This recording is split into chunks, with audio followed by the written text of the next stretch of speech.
Hi everyone, this is our channel Around My Story. Please like, share and subscribe. 7 ans peut être un âge très critique dans la vie d'un être humain. C'est l'année où l'on passe du CP au CE1. C'est peut-être aussi l'année où l'on pratique pour la première fois un sport qui façonnera notre avenir. Mais pour moi, c'est l'âge où mes parents ont décidé de mener des vies séparées. J'ai grandi comme n'importe quelle fille ordinaire, j'ai fréquenté une bonne école maternelle, j'ai fait du sport et j'avais de bons amis. Mes parents, si je me souviens bien, étaient toujours de bonne humeur, l'un envers l'autre et partageaient la joie d'élever leur fille ensemble. Je n'ai que peu de souvenirs des mauvais moments où mes parents se disputaient. Le pire souvenir dont je me souvienne est celui où, à l'âge de 7 ans, allongé dans mon lit, mes parents sont entrés dans ma chambre et mon père m'a dit « Tania, ta mère et moi allons divorcer. » Ma première réaction a été l'instinct naturel d'un jeune enfant qui consiste à me faire des reproches. Lorsque j'étais enfant, j'avais souvent plus d'une fête d'anniversaire. Cela semble cool, mais ce n'est pas ce que l'on croit. Je suis une enfant issue d'un divorce. Mon enfance ne m'appartenait pas, elle appartenait à mes parents. Je me suis perdue dans tous les efforts que j'ai faits pour apaiser les deux camps de ma famille. En me déplaçant seule entre deux filles distinctes, j'étais en marge de chaque famille. Jamais une initiée. Les personnes que j'aimais le plus n'étaient jamais dans la même pièce. Et beaucoup d'entre elles ne savaient même pas qu'elles existaient. Je manquais des événements et des célébrations parce que je devais passer du temps avec mon autre famille. Les enfants issus d'un divorce apprennent à faire face à ces difficultés et à cette instabilité. Mais à l'âge de 10 ans, je ne voulais plus m'en préoccuper. Je ne voulais pas vivre dans 2 maisons différentes, avec 2 chambres différentes, des vêtements différents, des jouets différents, des amis différents et des règles différentes. J'étais une enfant de 10 ans, prise entre le marteau et l'enclume. Un jour, j'ai dit à mon père que je ne voulais plus lui rendre visite. C'était un acte courageux et ignare, pour être honnête. Nous ne saurons jamais si c'était la bonne décision ou non, mais à l'époque, aucun de mes parents ne possédait la stabilité émotionnelle nécessaire pour trouver une solution plus positive. C'est ainsi que les choses se sont passées. La lutte pour le pouvoir qui était restée latente entre mes parents a éclaté à nouveau. Et cette fois-ci, c'est moi qui en ai été la cible. Cette fois, j'étais responsable de la discorde. Dans une maison, on me blâmait. Dans l'autre, j'étais une victime. Il n'y avait plus de fêtes d'anniversaire multiples. Au lieu de cela, il y avait la stabilité et la cohérence dans une maison, la colère et l'évitement dans l'autre. Les choix entraînent des conséquences et, au fil du temps, j'ai perdu le contact avec la famille de mon père. Il est difficile de rester en contact avec des personnes liées à quelqu'un que l'on a repoussé. Des cousins avec lesquels je jouais ont été rayés de ma vie. Nous ne nous sommes plus jamais rendus visite. Était-ce parce qu'il était préférable de garder les liens coupés?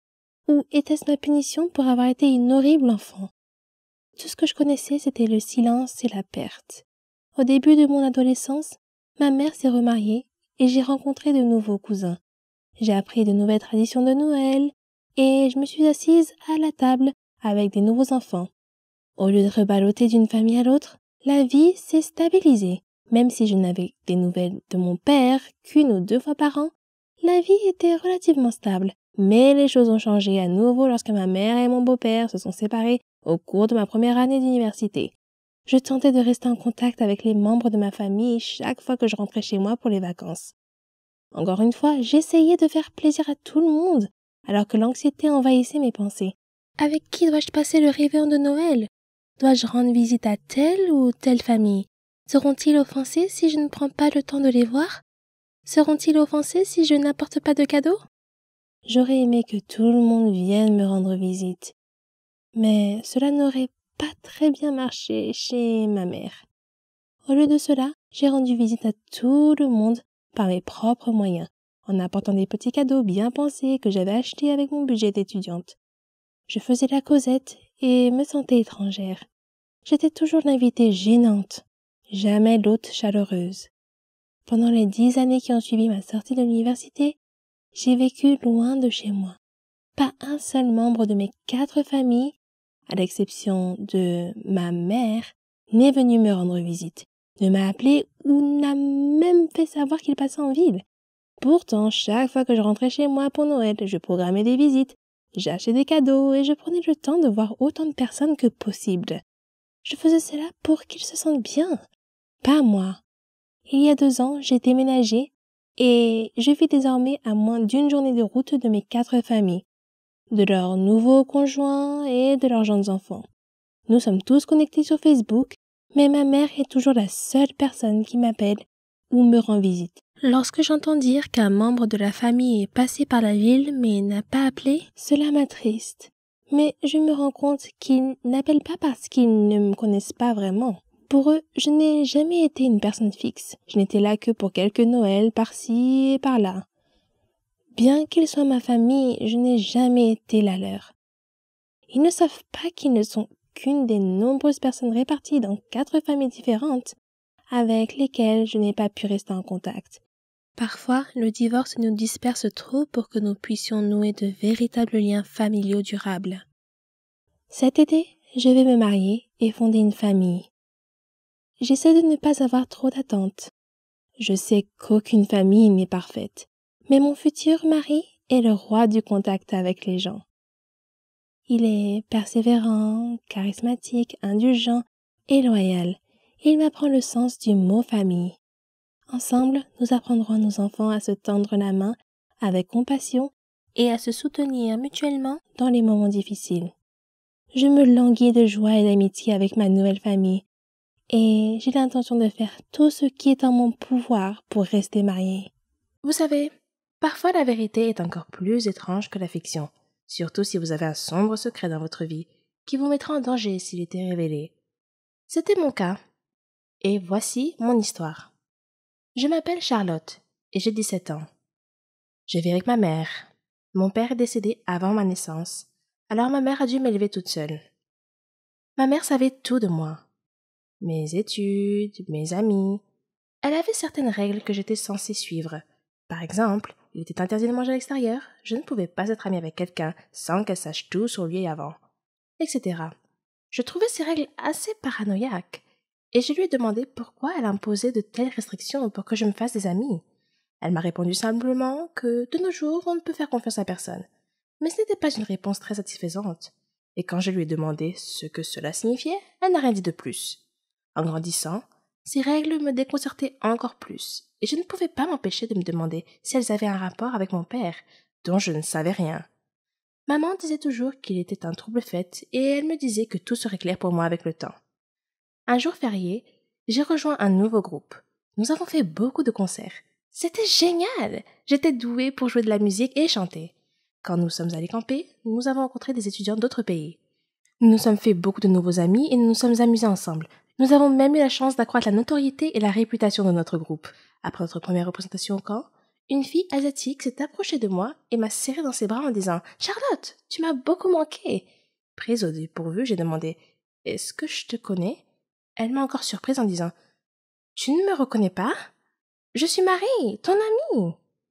J'ai souri et j'ai répondu « Tu dois te tromper, je ne te connais pas. » Après avoir insisté sur le fait qu'elle était bien mon amie, elle s'est excusée et est repartie en courant rejoindre ses amis. Bizarre. Maintenant que j'y pense, j'ai souvent eu l'impression étrange que quelqu'un m'observait partout où j'allais. J'ai essayé de me débarrasser de ce sentiment à plusieurs reprises, mais je n'ai jamais pu. Je me disais simplement que ça devait être mon imagination. Ce soir-là, nous sommes tous allés faire une excursion dans la jungle. Il faisait très sombre. J'étais séparée du groupe et je me suis retrouvée seule, entourée d'arbres. J'ai appelé mes amis, mais personne ne m'a entendu. Soudain, je suis tombée sur quelqu'un. Une fille, semble-t-il, et je me suis excusée. Quand je me suis retournée pour la regarder, j'ai été choquée de voir moi-même, ou mon double. C'était comme si je me regardais dans un miroir. « Qui es-tu » ai-je demandé. « Je suis Charlotte » a-t-elle répondu simplement. « C'est impossible. Je suis Charlotte » dis-je avec assurance. « Es-tu avec nous ici au camping ?»« Oui » dit-elle. Je lui ai demandé quel était le chemin du retour vers le camping. Elle a indiqué une direction et nous sommes repartis. Alors que nous marchions, son téléphone a sonné. C'était son père. Il était inquiet pour elle et voulait s'assurer qu'elle allait bien. Nous sommes arrivés à nos tentes sans incident et j'ai dit « C'était vraiment agréable de te rencontrer, Charlotte. Je te verrai demain ?» Je ressentais une forte connexion avec cette fille pour une raison quelconque. Puis je me suis rendu compte que j'avais oublié mon sac et je suis allée le chercher. Et de nouveau, j'ai eu ce sentiment inquiétant d'être observée. Soudain, quelque chose me frappa à la tête. Quand je me suis réveillée, je me suis retrouvée assise dans une voiture entourée de personnes portant des lunettes de soleil et j'étais vraiment effrayée. « Qui êtes-vous » ai-je demandé. « Et qu'est-ce que vous voulez de moi ?» Un homme m'a dit que mon père était la raison pour laquelle il m'avait kidnappée. Quand je lui ai répondu que mon père était mort il y a longtemps, il a juste ri. Puis il me pulvérisa quelque chose au visage et je perdis connaissance. Quand je me suis réveillée plus tard, l'autre Charlotte était attachée à côté de moi. L'un des hommes semblait confus de voir moi et a demandé à son patron laquelle de nous était la fille qu'il cherchait. Soudain, j'ai entendu quelqu'un crier « Stop! Ne bougez pas !» La police surgit de la ligne des arbres, encercla la voiture et apprehenda les hommes. Puis, ils nous détachèrent toutes les deux. Quelqu'un est apparu, l'air très inquiet. L'autre Charlotte a commencé à se réveiller et a demandé où elle était et ce qui se passait. Puis, elle vit son père et courut vers lui. Son père m'a alors regardé et m'a demandé mon nom et celui de ma mère. Quand je lui ai répondu, il a dit qu'il savait qui j'étais et m'a dit de transmettre ses salutations à maman et de lui dire qu'il continuait à garder son secret. Puis il me remit une médaille et me serra dans ses bras en disant qu'il n'était pas sûr que nous nous reverrions un jour. Je le regardais toujours d'un air confus. Alors il sourit et me demanda où était mon père. Et je lui répondis que mon père était mort. Il a dit que c'était leur accord entre ma mère et lui, qu'il essayait seulement de nous protéger, moi et l'autre Charlotte, qui se trouvait être ma sœur jumelle. Il dit avoir eu des problèmes dans son travail. Des gens ont menacé de nous tuer. Alors lui et ma mère ont décidé de nous séparer. Elle t'a emmené et j'ai pris ta sœur jumelle, a-t-il dit. Nous avons fait ça pour te garder en sécurité. J'ai appelé ta jumelle Charlotte, comme toi. Je me sentais encore un peu bouleversée à ce moment-là. C'était absurde. Je ne pouvais pas le croire. Soudain, j'ai entendu quelqu'un m'appeler. « Charlotte, réveille-toi! C'est l'heure de notre voyage. Tu as dû faire un cauchemar, car tu criais. » Je me suis réveillée et me suis retrouvée dans une tente avec mon ami. Quand je suis sortie de la tente, je me suis arrêtée. Juste en face de moi, me regardant dans les yeux, se trouvait une fille qui était mon reflet exact.